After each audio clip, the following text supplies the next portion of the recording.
My name's Kyle, and I serve as the lead pastor at Trinity Church. I just want to say welcome to Trinity Online. Hopefully you have found yourself at a comfortable place, maybe on the couch, maybe you are on a run right now listening to this. Wherever you find yourself, I'm thankful that you are joining us. Some of you are used to the routine at this point. If you have not, would you just check in below? Would you just comment that you have joined us, that you're watching, maybe who you're with? We're so thankful that you are gathering together. We wish we were together in person. We're preparing for what that might look like, but at this point, we know that this is best still for us to stay safe and to stay home. It doesn't mean that we don't wish we were with one another, but we are finding comfort knowing that we are joining together from a distance to experience what God has for us, even in these moments. God is still good, and He is still teaching, and we are still worshiping in these moments. I'm so thankful that we have a couple of our students, high school, middle school, elementary, who are going to help lead us in worship today. One of our core values here at Trinity is that we believe in and will wholeheartedly invest in young people. See, it's important that our young people understand they're not the church of the future. We're not creating leaders of tomorrow. Our young people are the church now. They are leaders now, and they help us experience God in these moments. And so I'm thankful that they're going to use their gifts to help us worship in these moments. Before we go to a time of worship, I want to spend just a few moments in prayer. I'm thankful that God's presence is with us wherever we're at. And so if you are comfortable, I just want to lead you through something real quickly. But one of the ways we often want to pray here at Trinity is with posture. And so I want to give you just a few seconds, and I'm going to ask you, if you're comfortable, that you would just put your palms down and that you would just communicate to God in these moments what you want to let go of. Is it worry? Is it fear? Is it stress? Is it anxiety? Is it the unknown? Is it a difficult relationship that you're trying to work through and you're keeping your hand? What is it in these moments? Would you just take a few moments and would you just tell God, these are the things I want to let go of. And as a symbol or a sign of letting go, we're just going to sit with our palms down as we communicate with God in these moments. Would you do that on your own wherever you find yourself?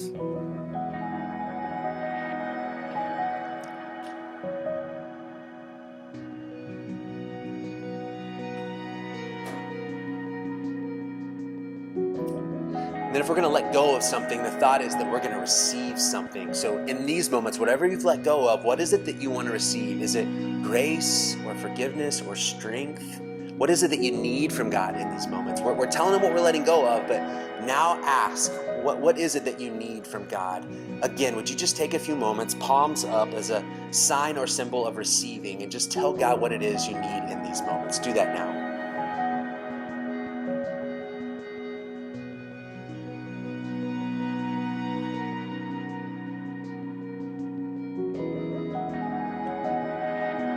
Father, today we make the decision to let go of some things. We let go of those things that may keep us far from you. We let go of those things that are consuming our minds and our hearts, and we begin to ask, Lord, would you replace those things? Would you fill our hearts with peace and gladness and joy? Would you begin to help us as we move in that direction? God, as I always pray, as we spend time in worship, would you just help us to turn our mind and our hearts to you? There's a lot of things going on. There's a lot of things that consume us right now. Lord, and in these moments, we turn our attention back to you. We press into you. We think about you. We love you. We worship you. And so, God, in these moments, would you speak to us? Would you use our young people to help lead us closer to you in these moments? I pray in Jesus' name. Amen. Well, if you feel comfortable, I would encourage you to sing along with these girls, or maybe you just want to listen as they lead us in worship. But would you join us in that now?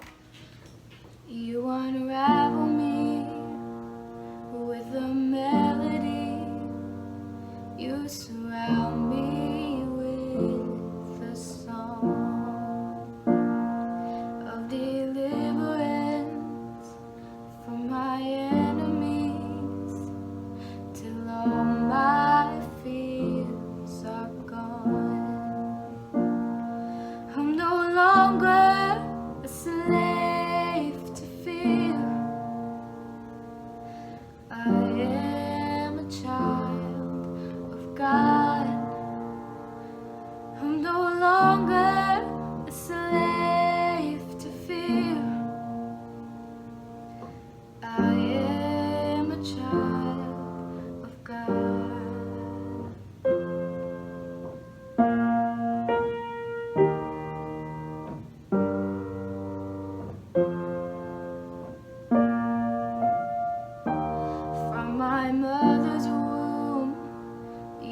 chosen me. Your love has called my name. I've been born again to a family. Your blood flows through my veins. I'm no longer a slave to fear. I am a child of God. I'm no longer a slave to fear. I am a child of God.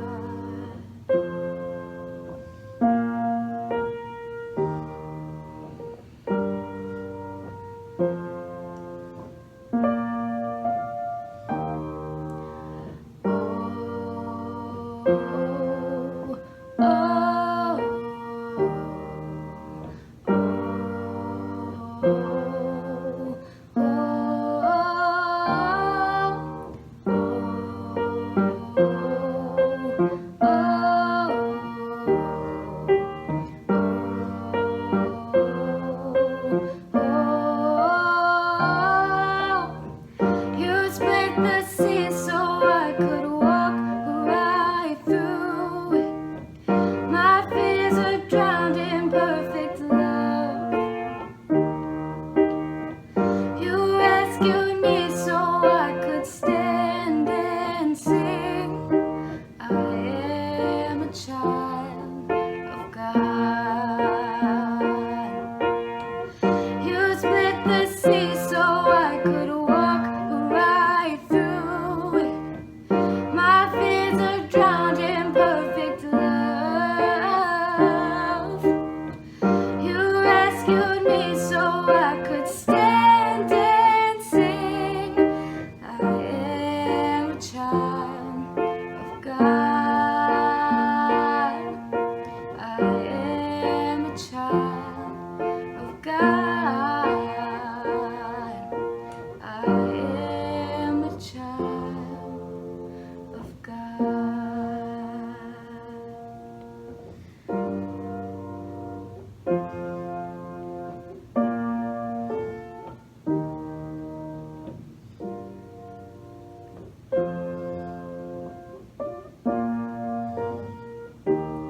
I'm no longer a slave to fear. I am a child of God. I'm no longer a slave to fear. I am a child of God. There's nothing worth more that could ever come close. Nothing can compare. You're our living hope.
become more aware of your presence. Let us experience the glory of your goodness.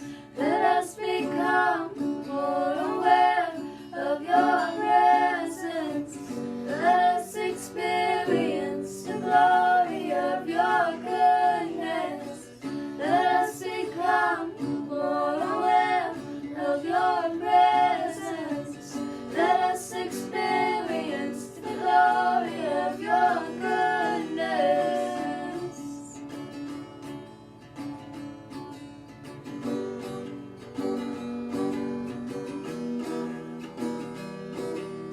Holy Spirit, you are welcome here. Come flood this place and fill the atmosphere. Your glory, God, is what our hearts long for. To be overcome by your presence, Lord.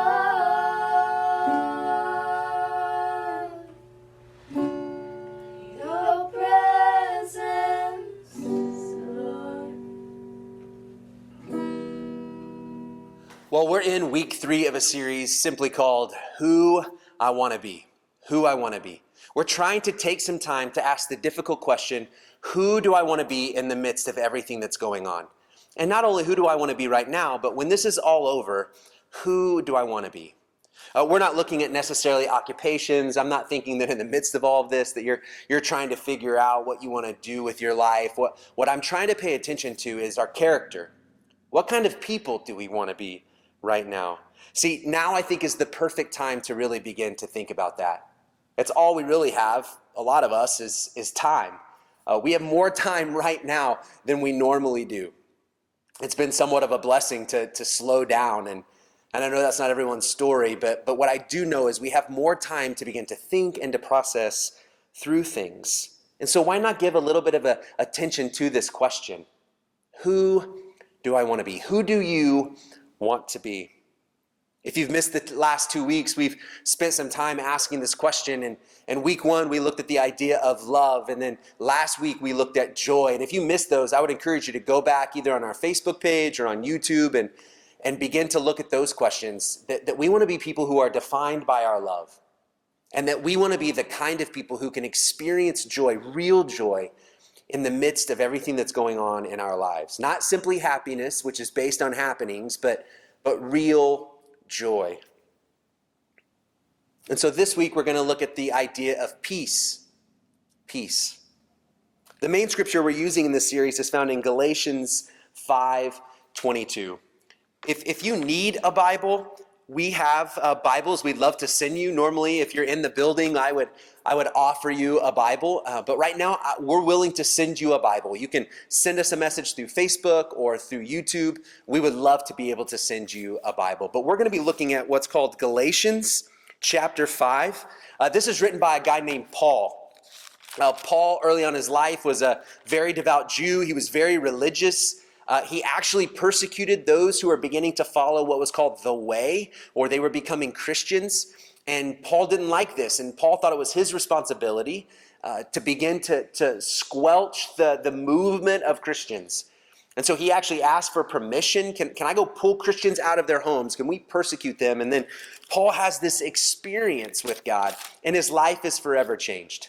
His life looks different. 1 minute it's one way, and the next minute it's different. And he begins to help other people follow Jesus. He starts churches in these towns and these cities, and then he leaves and moves on, but then he writes letters back to those communities. He encourages them, he gives guidance and helps them. And so there's this letter we have in the Bible called Galatians, and he's writing back to them.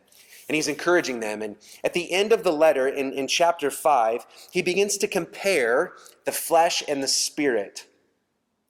And what I want you to see here is that he's beginning to say, look, when God dwells in you, when Christ is in you, there's something that is produced in your life. You're producing something. As we begin to ask the question, who do I want to be? What we're asking is, what are the kind of things that you want to produce in your life? This doesn't just happen by trying harder. This doesn't simply work by just being good. God moving and working in our lives produces something, and we need help. Let me read to you what Paul says. Paul says this in Galatians 5:22. But the fruit of the Spirit is love, joy, peace, patience, kindness, goodness, faithfulness, gentleness, and self-control. Against such things there is no law. Paul is saying to us, look, followers of Jesus specifically, the Spirit of God dwells in you, and he's doing something in you. He's changing us, and there's something that's being produced in our lives. And so he gives this list, and we looked at love, and we looked at joy, and this week we're looking at peace. But can I just encourage you that there is this idea that we need God to help us. That honestly, it's not just about trying harder to love people. That I'm just going to muster up more joy in my life. No. There's something that's going on, and we need help. We own a little bit of land, so we have a riding lawnmower to cut the grass, and I'm the one who's taken on the responsibility of cutting grass, and I really enjoy it, and it gives me some time alone and to think. And well, my daughter wants to mow often, and she has a few times. Well, my wife has asked about cutting the grass, and I've told her, look, there's some things about cutting the grass that make it difficult. There's some spots I know, and so, I'll take care of the grass. Well, my wife was trying to help me. Things had been busy. I had been consumed by some things, and so she was trying to help me. And so I called her. I was here at my office, and I called her, and I said, hey, what are you doing? And she said, I'm cutting the grass. And initially I thought, I really wish you wouldn't do that. But I thought, okay, you're cutting the grass, and I just kind of let it go. And not long after that, I get a text from my wife, and here's what the text said. I'm really sorry, but you're going to have to fix something when you get home. Oh man, I got the text, and in my mind I was like, are you serious? What in the world happened? Well, my wife had ran over our dog's metal leash. It's like a lead that we put him on, and she didn't see it, and she ran over it, and it got tangled up underneath the lawnmower. And I went home, and I acted like it was no big deal, and I was happy to help my wife fix it, and I wish that was the case. I was a little frustrated that had happened, but here's what I know. My wife couldn't fix it. My wife didn't have the strength or the ability to take care of the problem in that moment, and she reached out and needed help. We need to reach out. We begin to ask God, would you help me to produce these things in my life? Would you help me to be the kind of person who is defined by love, who experiences joy? And right now, God, would you help me to experience peace? I have this orange, and we're looking at this idea that when Paul talks about the fruit of the Spirit, it's not fruits. It's not that we get to choose which ones we like. It's not that we get to say, well, I'll take a little bit of this, and I don't really like that or want that. No. Paul is saying all of these things are produced in our life. And so I just used an orange as an example. I could peel this orange, and inside of this are slices. There's pieces to this fruit. And I said week one, the peeling to me really represents love, that love is what will allow us to really produce the other fruits in our life. And so as we look at this, we're not choosing which one we want. We're longing, we're pressing into the presence of God. We're asking, God, would you help me to produce these things in my life? And so as we look at peace, I want to define what peace is for us.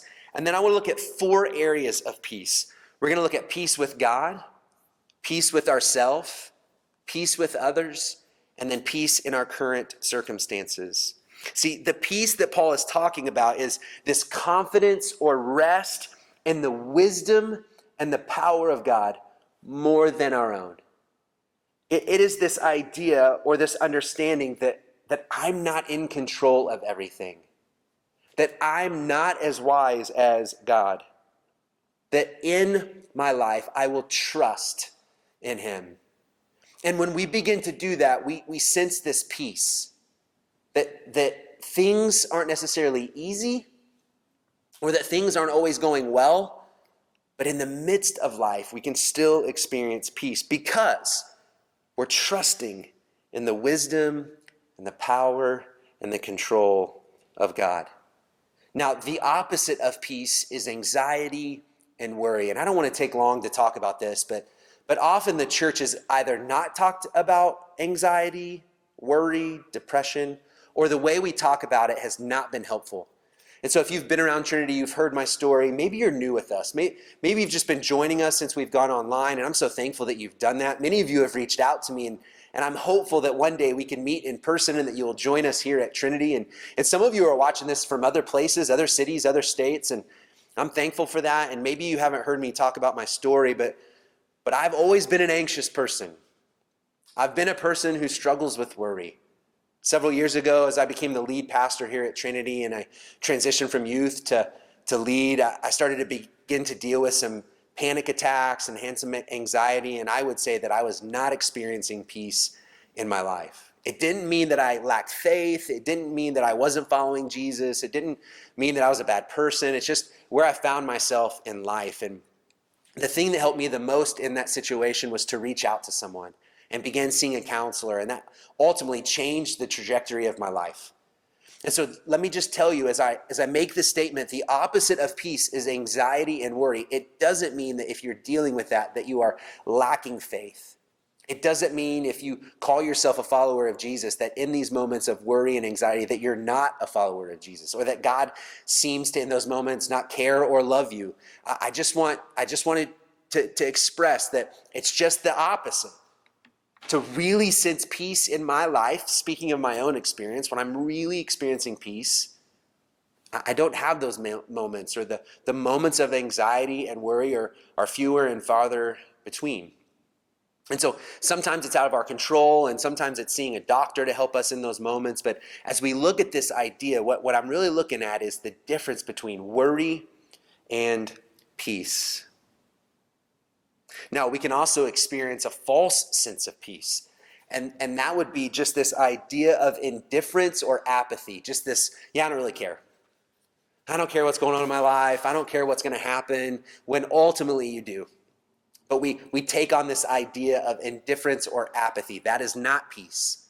That's a false sense of peace, and often can be an escape to not pay attention to what's going on in our life.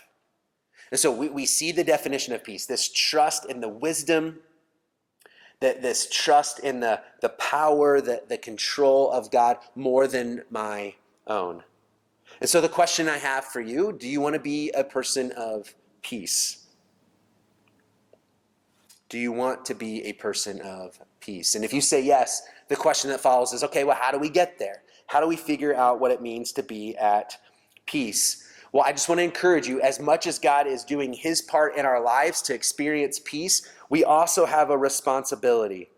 1 Peter 3:11 says this, "Turn away from evil and do good. Search for peace and work to maintain it." Search for peace, seek it out, pursue it, run after it, and you will find it. And when you find it, you do what you can to maintain it. So as much as the Spirit of God in us produces peace, there's this action that we also are participating in to experience peace. I can't just simply desire peace and not go after it. We can't just desire to be healthy, to be in shape, and not take our action steps. We have a responsibility. And so likewise with these fruits, God begins to produce something in us, but then it's our responsibility to do something with it. And so the things we're going to look at, peace with God first. Not long before Jesus goes to the cross, he gives these really important words to his followers. They're called disciples. We see from about the end of John chapter 3 all the way until the end of chapter 16, Jesus really is just pouring out his heart to his disciples. And in chapter 14, verse 27, Jesus says this to his disciples, "Peace I leave with you. My peace I give you. I do not give to you as the world gives. Do not let your hearts be troubled, and do not be afraid." Jesus is saying, look, I'm going to leave you. I'm going to a cross. I'm going to give up my life for you. I'll be buried. I'll come back. I'll be back alive. But even at that point, I'm going back to heaven. I'll send my spirit to be with you, but I'm going to be leaving you. But listen, the thing I am leaving with you is my peace. I know you're going to have difficult moments.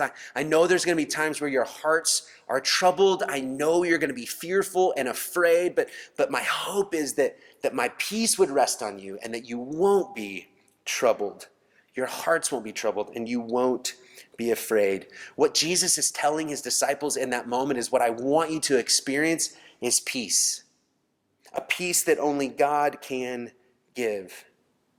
Here are a few thoughts that are important as we figure out what it means to be at peace with God. One, this is for all of us, but some of you maybe who don't understand who God is, or you have this view of God. Can I just tell you that there is nothing that can separate you from the love of God? Nothing. You've heard other teachings, you've had other feelings and ideas about what that means, that God might be angry with us, that he's the cop around the corner who's just waiting for us to mess up. But can I just tell you that he is a loving Father, and there's nothing that can separate us from his love. Paul says this in a writing to churches in Rome. It's called Romans in the Bible. It's in Romans 8, starting in verse 35. Listen to what Paul is saying. He says this, "Who shall separate us from the love of Christ? Shall trouble or hardship or persecution or famine or nakedness or danger or sword?" He says in verse 37, "No, in all these things we are more than conquerors through him who loved us. For I am convinced that neither death nor life, neither angels nor demons, neither the present nor the future, nor any powers, neither height nor depth, nor anything else in all of creation will be able to separate us from the love of God that is in Christ Jesus our Lord." He gives this list, and then I just love the last part where he says, "Nor anything else in all of creation." Paul is saying, look, I could go on and on. I could list all the things that you think would separate you from the love of God. And so Paul just kind of summarizes it and says, there's nothing in all of creation that could separate you from the love of God. We can have this assurance that God loves us, no matter what you've done, what you are doing, or what you will do. That the love of God is not based on your actions, but on his actions. He loves first. It is not based on how good we are, but simply because he has created us, he loves us, and it's not based on us. And so the first way we can have this peace with God is to really believe that he loves us and nothing can separate us from that love. And in understanding that, we begin to believe that there's this opportunity for forgiveness. I don't want to spend too much time. I would encourage you to go back to last week. I laid this out as we think about what it means to experience joy, that he loves us fully, he knows us completely, and we experience joy when we realize that our guilt that often overshadows our joy, that guilt can be taken away, that there's forgiveness for us.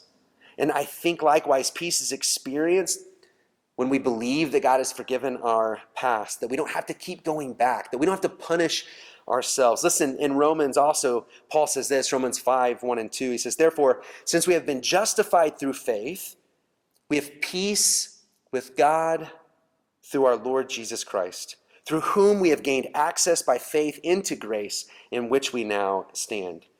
This word justified there is just God's act, not ours, in which he removes our guilt and the penalty of sin, that while at the same time declaring us righteous or putting us in right standing through Jesus. It is this action that brings real peace to our lives. Paul says, we have peace with God because we've been justified by God.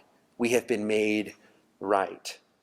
This is what we stand on. This is our foundation. Again, not our works, or that we've checked all the right boxes, or we've come from the right family, or grew up in the right neighborhood, or we've lived a good life. No, see, none of that will bring real peace.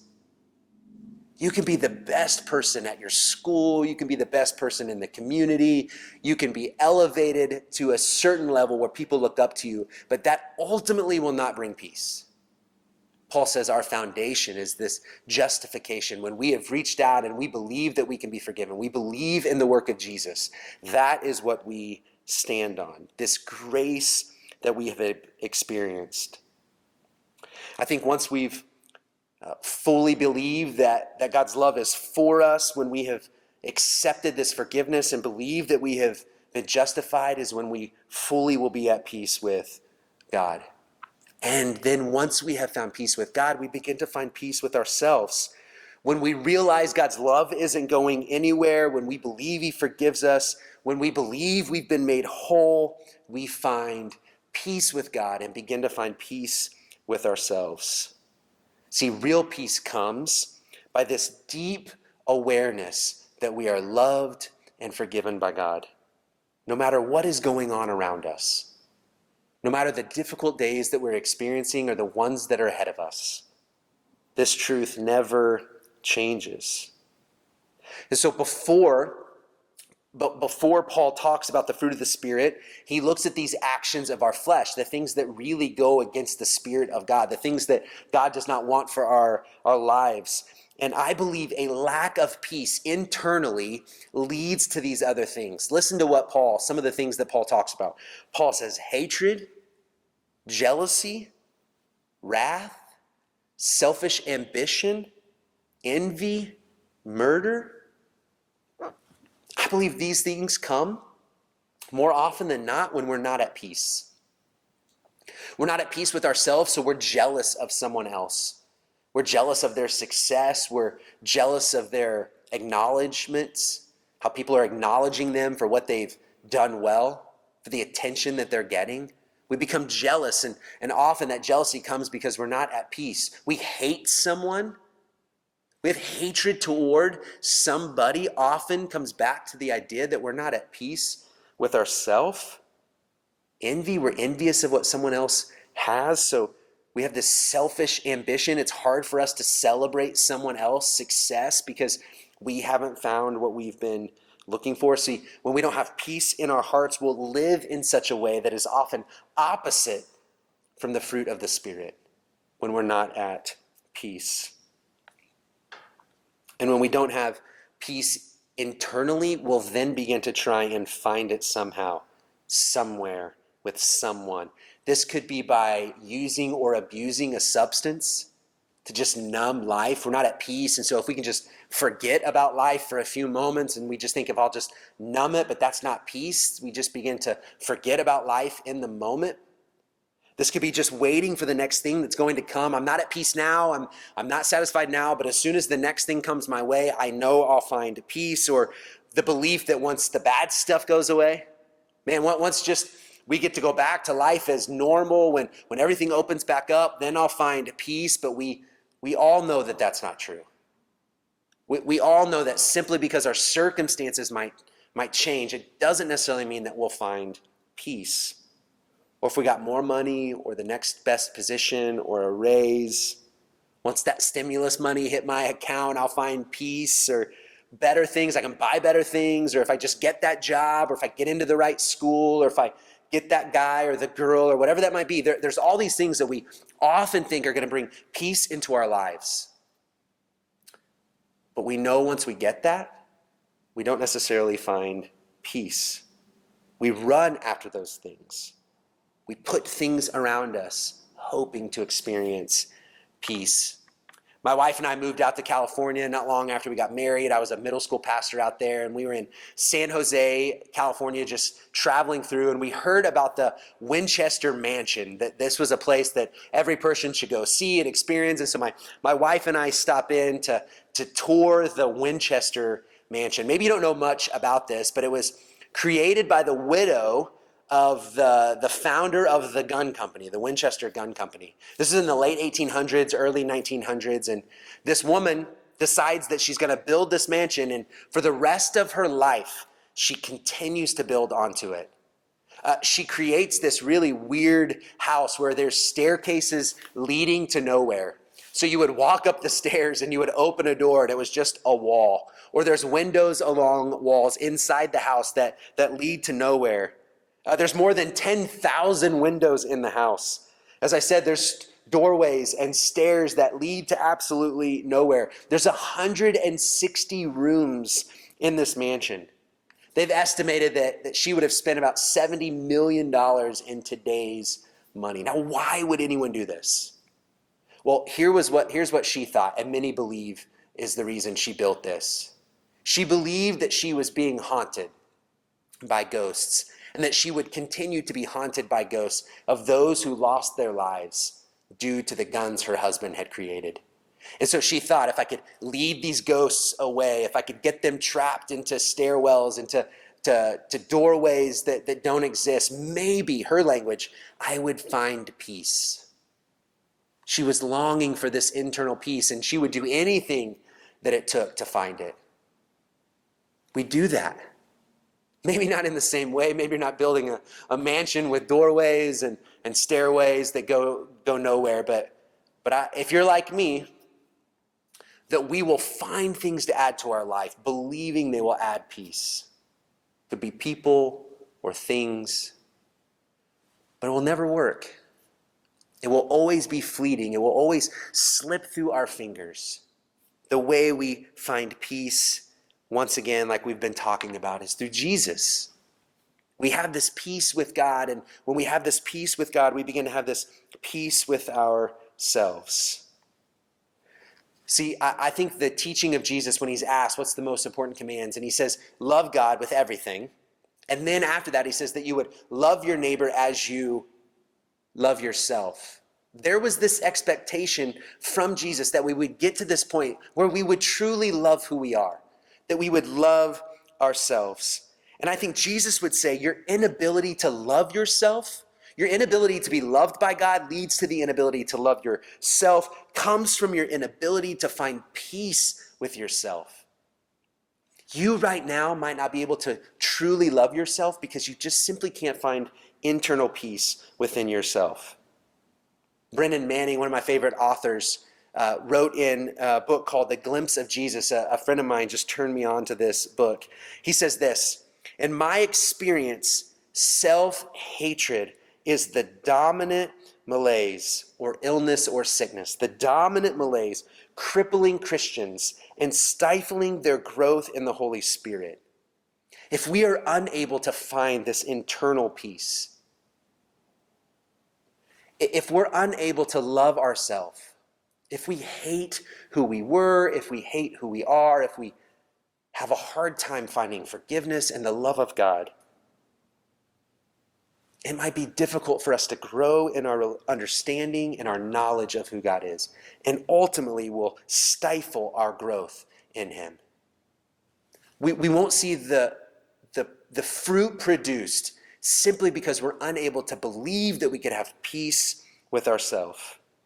And so the question I would ask you as you seek to be at peace with yourself is, are the decisions that you're making today leading you to be at peace with yourself tomorrow? What are you doing today to help you be at peace tomorrow? Are you living a life seeking and searching for peace, maybe in destructive ways? You won't have peace tomorrow. You won't. What are you doing today to have peace tomorrow? And then once we begin to find peace with God and peace internally in our own hearts, we begin to pursue peace with others. So when I ask you, who do you want to be? Paul wasn't simply talking about individuals, but he was talking collectively to the church. Who do we as a community want to be? I think we want to be peacemakers. Maybe you don't understand that or know that or believe that, but maybe I need to rephrase it. I think God wants us to be peacemakers. Now, you're going to have difficult moments. Relationships are hard. There is conflict. As I said in week 1, when we're on quarantine, when we're forced inside our home, sometimes the tensions that are in our past are just elevated in these moments. Maybe there's these reminders of the wrongs that have been committed against us. We have more time to think, and so maybe we easily allow things to creep into our mind from our past and the things that have not gone well in relationships. But can I just encourage you during this time, now may not be the easiest, but maybe it's the best, to begin to move in the direction of making peace with people. Who is it that you are not at peace with? Let me just let you know what Paul says. Paul says this in Romans 12:18. He says, if it is possible, as far as it depends on you, live at peace with everyone. Paul says, if it's possible. This word possible in the original word meant something that was potentially difficult but doable. Paul's like, look, I know this is going to be hard, but it's doable. It's going to be difficult, but you can make it happen, and it's worth it. And he says, if it's possible, maybe it's not. Maybe the situation you find yourself in, or that person, or the circumstances, maybe it prevents peace from happening. But Paul says, if it's possible, if there's a chance for you to be at peace with someone, as far as it depends on you, be at peace with everyone. As far as it depends on you. You are called to be a peacemaker. And so as you think about those relationships where there's no peace, what actions are you taking now to be at peace with those people? Or what action do you need to take? And you might be thinking, Kyle, you don't know what they did. You don't know how they've hurt me. You don't know what they're doing. And I understand. I really do. And I think this is why Paul says, if it's possible, just as much as it depends on you. Maybe they don't want to be at peace, but as much as it depends on you, live at peace with everyone. And I think what Paul is saying in this moment is just own your part. What would it look like if we just own our piece of the pie? Maybe it's only 10%. Maybe it's just a small sliver of the problem, but what would it look like if we just began to own that part? We confess, we communicate with the people that we're not at peace with and say, look, I know I did this, and I want to be at peace. Maybe that is the opportunity where the door could swing open to be at peace with that person. Again, this doesn't mean that you'll always be in agreement. It doesn't mean that there won't be conflict. Just in the midst of those things, that you could be at peace. Just a few tips as you begin to work towards this. Would you pay attention to the words that you speak? If you want to experience peace in relationships, it will often come through your words. As you begin to build up instead of tearing down, peace is possible. Respect those who disagree. Man, right now, maybe more than ever, the way people talk about other groups that they don't agree with, it's heartbreaking. If you're a follower of Jesus, there is a way of being at peace with people that you don't agree with. There is a way to not demean people or tear people down simply because you don't agree. And the reason that we should do this always is because as followers of Jesus, we believe that all people are created in the image of God. All people. No matter who they are or what they believe or how they live, they were created in the image of God. And therefore, we should be moving towards respecting them. And at that point, we can experience peace. If you're in relationships, marriage, maybe even with your kids, and you find yourself in conflict often and you fight, would you just begin to flip a switch where you begin to fight for the relationship, not fighting to be right? Let me say that again. We don't simply fight to be right. We fight maybe so that our relationship can grow. We deal with some difficult things, believing if we do our part, maybe we could be at peace with one another. And then maybe there's an opportunity for forgiveness, to ask for it, to give it, and you begin to move on. And maybe that takes some help from someone on the outside, a counselor, a pastor, a friend. Someone begins to help you move on, but it starts with forgiveness.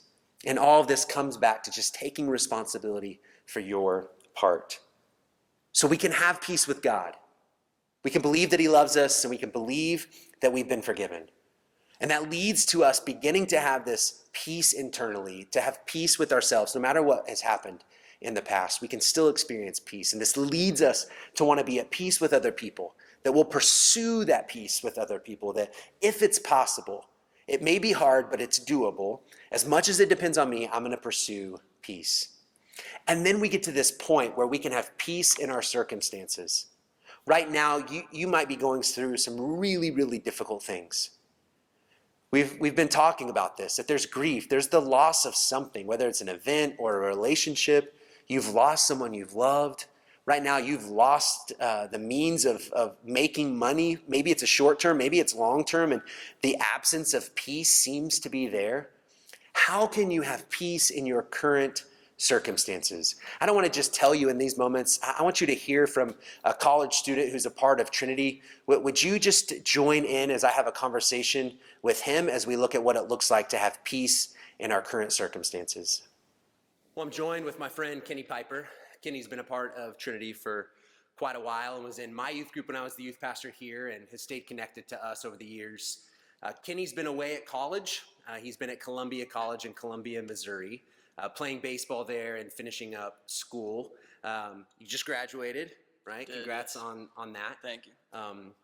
Kenny plays baseball in there and has been extremely successful. A little bit about Kenny that he may not share is the thing I've always admired about him is that he just perseveres.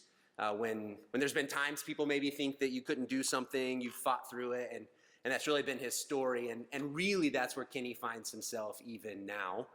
Several weeks ago, almost 2 months ago, Kenny began getting some recognition and began getting some attention from Major League Baseball. And so talk through that just for a minute. So I did. I've had a few scouts contact my coaches and myself, and you know, my dream has always been to be a Major League Baseball player or play professional baseball. And so it wasn't until this year that I actually started to get some recognition, and it was through some private workouts. Me and a couple other guys on my team, it was three of us, and all three of us were able to go through some private workouts, and I was even reached out to through email from one team in particular. It was the Dodgers, and they had said that they wanted me to fill out a personal questionnaire for them, and so, you know, that doesn't mean a whole lot. That doesn't mean that I'm going to get drafted, but it's just kind of the next step, you know, and so that was just really an exciting time for me. Yeah, I bet. I'm excited that the Dodgers contacted you, but we're still hoping for the Cardinals. Yeah, so of course. Anybody but the Cubs. But so great season this year, playing really well, getting some great recognition, Player of the Week, really doing well. What was the team record at the time when you guys got the season canceled? You know, I don't know for sure. I think we were like 20-5 maybe. Okay. Doing well though. Doing well. Yeah, and then COVID hits, right? And the season gets canceled. You're forced to come home. You finish school online. You graduate. Where are you at right now? What's the plan moving forward? What does that look like for you in your future? So the plan right now, so obviously we're totally done with this season. The plan for me, hopefully I'll be able to get to play summer baseball in Sedalia, Missouri. But as far as like the draft and stuff, it's still unofficial. And I've heard that they're going to just like shorten it and do less rounds. But I think it's still up in the air. And so for me personally, I'm just kind of going with the flow right now. I've heard stories about the summer season potentially getting canceled, and so it feels like I'm just kind of hanging on right now, but at the same time, just moving through life and what God has provided me with, you know, the opportunities to do while I'm at quarantine, while I'm at home, and you know, I would probably be playing conference baseball right now, but instead I'm here, and so yeah, it's just different. I've never really had this much time at home, and so that's been great. But yeah, so just kind of playing the waiting game right now. Talk through the emotion. Talk through you get the call, season's canceled, you come home. What's the emotion you experienced in the midst of all that? You know, you've had in your mind possibly getting drafted. Major League Baseball is looking at, again, shortening the draft. You may not be in those first 5-10 rounds. What's been the emotion in the midst of all that? Yeah, so we actually found out through a coach's meeting. Coach called a meeting. You know, he had said, even if you have class, forget about class, come to the meeting anyways. And so that's how we all kind of knew that was, you know, wasn't going to be good news. And so at the time, we didn't know if the seniors were going to be able to get to play again. And so I'm planning on going back next year anyways. And so that wasn't a huge concern for me, but the emotions of my teammates not being able to come play baseball again, that was that was something I struggled with pretty hard. And so, you know, coming home, it was obviously so different. You know, I feel like I should be out on the baseball field. I feel like I should be in class preparing. You know, we all have this goal that we've worked for, and so, you know, that gets stripped away, and you just feel some disappointment with that. And so, like, there's not a whole lot that I can't really put words to it, because this just feels like what I'm supposed to be doing. You know, I had made plans, and you know, those get stripped away, and so, yeah, just a little disappointing at the time. Yeah, I bet. And so you've graduated, but there's an opportunity for you to go back to school, start working on your graduate work. Still on scholarship, still getting to play baseball, and that's exciting. And as you and I have talked, there's been a few moments where I've been the desire of seeing you play Major League Baseball, just as your friend and your pastor has been there. And so I've been disappointed for you. But as we've talked, there's just been this sense of peace that I get from you. And so talk about, just for a moment, what's the last year of your life look like? What does it look like with your faith, your growth, and your relationship with Christ? And then how do you think that's playing into your emotion and how you're handling this now? Yeah, absolutely. So this last year, as we've talked about, has really been like a huge year for me in my faith. And so I actually had a couple buddies who kind of discipled me along the way and introduced me to these different ministries. And I've really grown and made my faith my own this last year. In the past, you know, I thought that I was living this strong Christian life, and as I found myself in this community with people who were actually pursuing the Lord, I realized that what I was doing with my life was just ultimately not glorifying to Him, and so, you know, as I began to grow in my faith and read the Bible and really dive in, and I began to learn that you know, when Christ died for us, that was His sacrifice to us, and that in doing that we live through Him, and everything that we do is through Him. And so as this you know, this COVID-19 hits, and basically all our plans that we had for ourselves are stripped from us, it was just really humbling for me, in the sense that what I planned for myself and everything that I had hopes for doing in my life is, you know, it's all in His timing, and His timing is perfect. And regardless of what I plan for, that doesn't always pan out with the Lord's plan.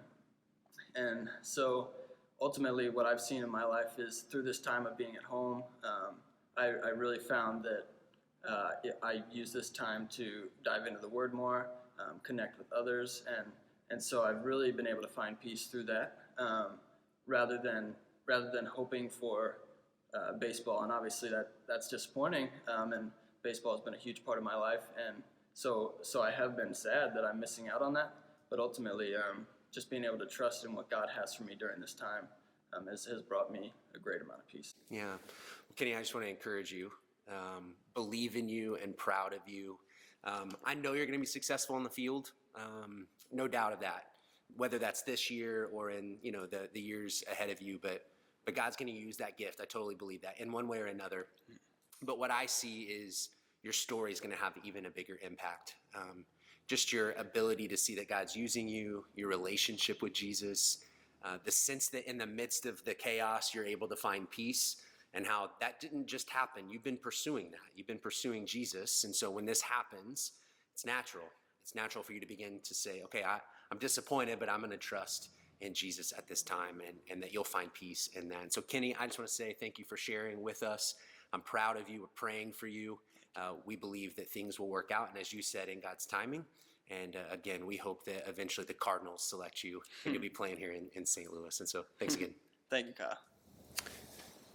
Well, I'm so thankful for KP and his life and his story. And just the thing I want to draw out there is he's moved to a place where he trusts. He trusts.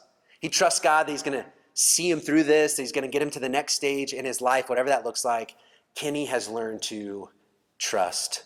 My prayer for you today is that you would move in that direction if you have not already. And maybe you just need to re-up again that you just need to say, man, I've relied on my own wisdom. I've relied on my own strength, on my own power. I've taken control. And because of that, I'm not experiencing peace right now. And maybe you'll trust again. Well, I'm going to give you a blessing this morning or whenever you're watching this, that this prayer is for you. May you know the one who gives us real, lasting peace. A peace with God, a peace with ourselves, a peace with our neighbor, and a peace no matter what the current circumstances may be. May the Lord bless you and keep you. Make his face shine on you and give you peace. You are now sent to love God and to love people and to serve our community. Love you guys.